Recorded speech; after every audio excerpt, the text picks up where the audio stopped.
राजस्थान में किसानों की बात सुनने वाले, विशेष रूप से दुग्ध उत्पादकों को अपना मुनाफा देने के अधिकारों के प्रति वर्ष 2005 से लगातार कार्य कर रहे जयपुर डेयरी के चेयरमैन सम्माननीय ओम प्रकाश जी पूनिया साहब हैं, जिन्होंने कल 13 जनवरी को जयपुर के सिरसी रोड पर दुग्ध उत्पादकों का बड़ा सम्मेलन कर एक बहुत बड़ा ऐलान किया कि वो किसानों के भरोसे लोकसभा चुनाव में अपनी ताल ठोक रहे हैं और उन्हें पूरा भरोसा है कि किसान उन्हें सफलता के मुकाम पर पहुंचाएंगे। उनसे बात करने से पूरा आपको बता दें कि इन्होंने जब 2005 में डेयरी संभाली उस समय 9 करोड़ का घाटा था। आपने 2018 तक उसे 181 करोड़ के रिकॉर्ड मुनाफे में दिया है।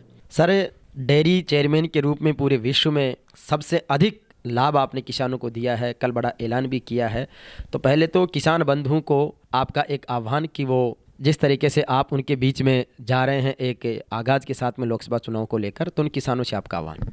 सबसे पहले तो मैं आज मेरे सारे दुग्ध उत्पादक पशुपालक किसान भाइयों को मकर संक्रांति की बहुत बहुत शुभकामनाएं देना चाहता हूं। और जहां तक ऐलान का बात है कि ये दुग्ध उत्पादों की आवाज़ थी, पशुपालकों की आवाज़ थी। जहां तक मैंने पिछले 12-13 साल का मेरा इस सेक्टर में श्वेत क्रांति में अनुभव है, कोई भी जनप्रतिनिधि, चाहे वो हमारी भारत सरकार की पंचायत हो, चाहे हमारे राज्य सरकार की पंचायत हो, लोकसभा विधानसभा हो, कोई भी इस श्वेत क्रांति या पशुपालक की बात नहीं करते हैं।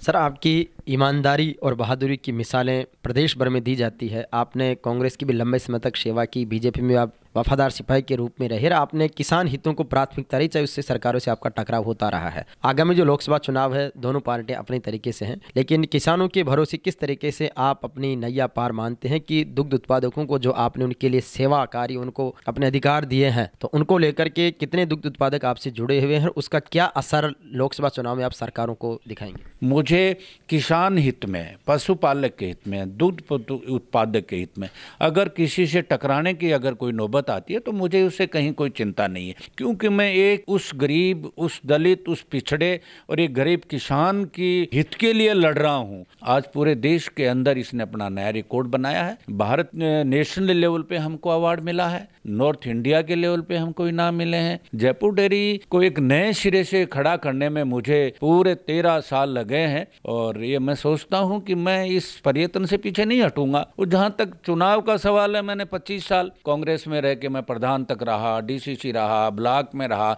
सब सारे संगठन, युवा कांग्रेस में 10 साल मैंने रघु शर्मा जी के साथ काम किया।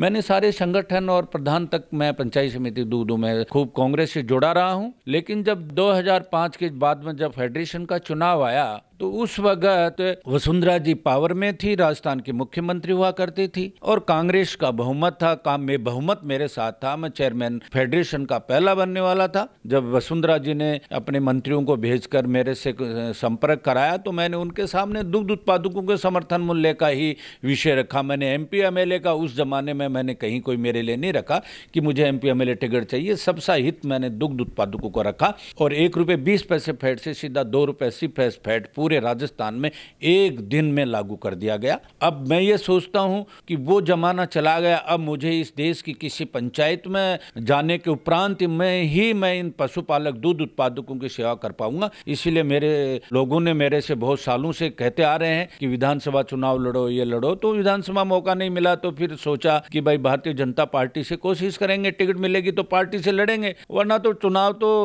उत्पादकों के बीच जाना ही है। और जो आह्वान कर दिया उससे पीछे नहीं हटूंगा। रिजल्ट जो भी होगा वो जनता के हाथ में है। सर, पिछले दिनों 200-250 डेयरियों को आपने जो एक तय मापदंड से कम उनका कलेक्शन हो रहा था उसको लेकर के, लेकिन उसमें कुछ विशेष संदर्भ हैं जो अपने अभी मौखिक बात भी की, तो उसको लेकर के उन किसानों को आपका आश्वासन कि उनके साथ न्याय होगा और वो सही तरीके से इसका दुग्ध उत्पादन करें।